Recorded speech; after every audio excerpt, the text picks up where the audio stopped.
हाँ तो नमस्ते जी। कैसे हैं आप लोग? उम्मीद करता हूँ आप बहुत अच्छे होंगे। तो मेरे प्यारे बच्चों, आज हम देखेंगे क्लास 10th का ब्रज गुणन विधि से समीकरण को कैसे सॉल्व करें। मेरे प्यारे बच्चों, वो ब्रज गुणन विधि से सॉल्व करने के लिए बच्चे जो बहुत परेशान होते हैं और ये सॉल्व करने के लिए इनका फार्मूला ही याद नहीं हो पाता है। और ये एनसीईआरटी के बहुत भीवे क्वेश्चंस है जो मैं सवाल लेकर आया हूँ, ये 2024 से पूछने का काम क्या है। तो होता क्या है, बच्चे जो है ब्रज गुणन विधि से जिनकी फार्मूला होता है वो फार्मूला उनको याद ही नहीं रहती है, क्योंकि उनको रटाया जाता है, जिसके कारण बच्चे नहीं याद कर पाते हैं और वो इस चीज़ों को नहीं बना पाते हैं। तो मेरे प्यारे बच्चों, सारे झंझट को मैं आज ख़त्म करूँगा। वो फार्मूला को आपको सिर्फ रटना ही नहीं, मात्र 2 मिनट अगर वीडियो पर बने रहे ना, तो ये ब्रज गुणन विधि वाले जो कंसेप्ट है इसको अगर यूँ ही नहीं ऐसे उड़ा दिया ना चुटकियों में, तो कमेंट कर दीजिएगा कि सर नहीं उड़ रहा है चुटकी में, मैं वीडियो को हटा दूंगा। समझ रहे हैं? एकदम ओपन चैलेंज करके हम बोल रहे हैं। तो चलिए स्टार्ट करते हैं। तो बच्चों क्या कर, ध्यान दीजिए, करें कि ब्रज गुणन विधि से मतलब कि दो चर वाले रैखिक जो समीकरण है इसको ब्रज गुणन विधि से क्या करना है, आपको बनाना है। तो ब्रज गुणन विधि से बनाना बहुत आसान है, एनसीईआरटी में बहुत पूछता है। तो बच्चे चलिए स्टार्ट करते हैं। अगर चैनल पर नहीं है तो चैनल को सब्सक्राइब कर लेंगे और घंटी को बजा दीजिएगा और वीडियो को लाइक कर दीजिए। चलिए हम स्टार्ट करते हैं। बच्चों यहाँ समझिए, सबसे पहले इसको बनाने के लिए फार्मूला याद होनी चाहिए। तो फार्मूला याद करते हैं कहाँ, जहाँ अगले चैनल पर अगर वीडियो देखते हो तो याद करना पड़ेगा, लेकिन अगर मेरे चैनल पर वीडियो देख रहे हैं तो आपको फार्मूला याद नहीं करना है। अभी तुरंत हम दिखाना चाह रहे हैं, कॉमेंट तुरंत कीजिए कि हाँ सर याद करे पड़ रहा है। चलिए इसको सॉल्व कैसे करना, ध्यान दीजिएगा। ये ब्रज गुणन विधि से बनाने से पहले ध्यान दीजिएगा कि इसमें सारा के सारा इकड़ी होना चाहिए अंक, मतलब x भी इकड़ी होना चाहिए, y भी यही इकड़ी होना चाहिए, और जो अंक है a वाला भी यही इकड़ी होना चाहिए। अगर नहीं है तो कर दीजिए, तो डायरेक्ट दिमाग से समझ लीजिए कि अगर उकड़ी प्लस में है तो उसको माइनस में कर लीजिए। सर क्या कहना चाह रहे बताइए? तो हम ये कहना चाह रहे बाबू कि a जो है उकड़ी है ना, इसको इकड़ी होना चाहिए। a जो है 4 जो है राइट साइड में है तो बराबर के इस साइड में होनी चाहिए, ठीक है ना। तो इसको अगर बढ़ाते तो थोड़ा सा इसको कैसे लिखते, ये 8x तो 8x होता प्लस 5y, और 9y कड़ी प्लस में है तो 9y कड़ी माइनस में 0, तब इसको हम समीकरण 1 मानेंगे, ठीक है ना। इसको ऐसे कर देनी है, इसको भी वैसा ही करनी है। 3x है प्लस 2y है और प्लस 4 में है तो इकड़ी आएगा तो -4 में समीकरण 2। यहाँ समीकरण मानने की जरूरत नहीं है क्योंकि आप तो ऊपर मान चुके हैं, खाली इसको हम ऐसे किए। मेरे प्यारे बच्चे, अगर बराबर की उकड़ी रहेगा तो इकड़ी कर दीजिएगा, कब? जब ब्रज गुणन से इसको सॉल्व कीजिएगा तब। एकदम जरूरी करना है सर, बिल्कुल करना है। अगर पहले से इकड़ी रहेगा तो सर आपको इकड़ी करने की आवश्यकता नहीं है। चलिए इसको सॉल्व कैसे करना, ध्यान दीजिए। ये समीकरण पहला था, ये समीकरण दूसरा था, ठीक है। ध्यान दे बच्चों, इसको बोलते हैं x के आगे वाला के a1, y के आगे वाला के b1, जो अचर पद है उसको c1 बोलते हैं। बच्चों कोई दिक्कत है? अरे भाई इसको बोलते हैं a, इसको बोलते हैं b और इसको बोलते हैं c। वैसा ही इसमें इसको बोलते हैं a, इसको बोलते हैं b और इसको बोलते हैं c। अब ध्यान इसमें ये देना, याद कैसे रखेगा सर? ऐसे, इस समीकरण पहला है ना तो a1 b1 c1, इस समीकरण दूसरा है ना तो a2 b2 c2। उम्मीद करता हूँ यहाँ तक बात को समझ पाए होंगे। तो सर जब बनाएंगे तो इतना लिखना पड़ेगा, हाँ ऐसे लिख दीजिएगा नीचे कि a1 बराबर 8, b1 बराबर 5, c1 बराबर 9। फिर लिखेंगे यहाँ a2 बराबर 3, b2 बराबर 2 और c2 बराबर -4। सर लिख दीजिए ना आप ही सर, ठीक ही लिख देते हैं। तो आपको ऐसे लिखना है, ठीक है ना। देखिए ऐसे नीचे लिख दीजिएगा कि a1 बराबर 8 है, b1 बराबर 5 है, ये देखिए, और c1 बराबर -9। यहाँ ध्यान दीजिए, a2 बराबर 3 है, b2 के मान 2 दी गई है और c2 के मान -4 दी गई है। मेरे प्यारे बच्चों, अब क्या करेंगे, हम ब्रज गुणन विधि वाला फार्मूला लगाएंगे। वो फार्मूला क्या है सर? ध्यान दें, लेंगे चूंकि ए, ध्यान दीजिए इसको याद कैसे रखना है। पहले लिखेंगे x बट्टा, कुछ तो सट रहा है पैर में, x बट्टा बराबर y बट्टा, अभी कुछ नहीं लिखेंगे, बराबर 1 बट्टा xy1, xy1, xy1 लिख पाएंगे ना? बोलेंगे बिल्कुल।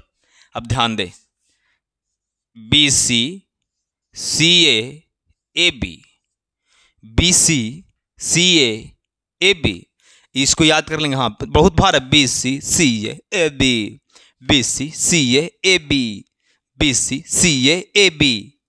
इतना लिखने के बाद बच्चों ध्यान दीजिएगा, अगर बी सी है तो बी सी को माइनस करना है, सी ए है तो सी ओ को माइनस करना है, ए बी है तो ए बी को माइनस करना है। ठीक है ना, बोलेंगे बिल्कुल। अब क्या करेंगे सर, एक में 12 21, 12 21, 12 21 ऐसे करना है। तो सर यह हुआ मतलब A1 C2, B2 C1, C1 A2, C2 A1, A1 B2, A2 B1। इतना करने के बाद आपको कुछ भी भार नहीं बच्चों, सिर्फ मान बैठानी है, सॉल्व कर देनी है। चलिए इसको हम मान बैठाते, ध्यान से समझिएगा। x तो x है, ध्यान से, B1 कहाँ है 5, लिखेंगे 5 गुने C2 -4, तो लिखेंगे -4, माइनस तो माइनस B2, यहां देखिए 2 है तो 2 लिखेंगे। C1 कितना है -9 है, तो इसको थोड़ा सा बड़ा करते हैं, -9 लिखेंगे। बराबर तो बराबर, y तो y, फिर बट्टा तो बट्टा। C1 -9 गुने A2 3 माइनस C2 माइनस, ध्यान से समझिए, ये माइनस में यहाँ फार्मूला में भी है और C2 के मान भी माइनस में है, तो माइनस माइनस यहाँ हम प्लस कर सकते, कोई दिक्कत नहीं है। A1 के मान कितना है 8, हो गया यहाँ तक, A1 के मान 8 लिखा गया ना। C2 अब आगे बढ़ेंगे, बराबर 1 बटा A1 ना 8, B2 के मान 2, माइनस तो माइनस, माइनस तो माइनस, A2 के मान 3, B1 के मान 5। बच्चों यहां तक समझ में आ रही बातें? अगर यहां तक समझ में आ रही तो यहां पर स्क्रीनशॉट जब देख लेते हैं कि कैमरा झप तो नहीं रहा है क्वेश्चंस। चलिए यहां तक बहुत बारीकी से हमें दिख रही है सवाल, तो आप क्या करिए, यहां तक आप स्क्रीनशॉट लीजिए, हम ऊपर इरेज करता हूं ऊपर, ताकि मैं ऊपर लिख सकूं। ठीक है ना, इतना स्क्रीनशॉट आप ले लीजिए क्योंकि नीचे फिर दिखेगा नहीं बाबू, जब दिखेगा नहीं तो दिक्कत होगा ना। अब इसको क्या करना है, कुछ भी नहीं करना है, फार्मूला याद हो गया ना। अब कुछ नहीं करना है, खाली मल्टीप्लाई करनी है, बदले चल जाना है। देखिए कैसे मल्टीप्लाई करते हैं, दाम बहुत आसान है। देखिए करना क्या है, अब यहां देख रहे हैं ना, ये एक्स तो एक्स बट्टा, इसमें गुना करेंगे, प्लस माइनस आपको आना चाहिए। तो 5 में 4 से तो 5 को 20, यहां करेंगे माइनस माइनस प्लस, 9 दूनी 18। ठीक है, अब ऊपर लिखेंगे, ध्यान दीजिए कैसे लिखना है, बराबर लिखेंगे एक्स तो एक्स बटा प्लस, देख रहे हैं ना 5 प्लस में है, प्लस माइनस तो माइनस, 5 में 4 से तो 5 को 20, यहाँ ये minus minus minus minus plus, तो 9 दूनी 18, बराबर तो बराबर, वाई तो वाई और बट्टा तो बट्टा। यहाँ ये minus plus minus plus minus, 9 में 3 से 9 तिया 27, माइनस 27। यहाँ ये प्लस प्लस तो प्लस है, तो 8 चौको 32, 8 चौको 32, बराबर था बराबर, 1 तो 1, यहाँ गुना कीजिए, 8 दूनी के 16, यहाँ ध्यान दीजिए माइनस प्लस तो माइनस, 5 तिया 15।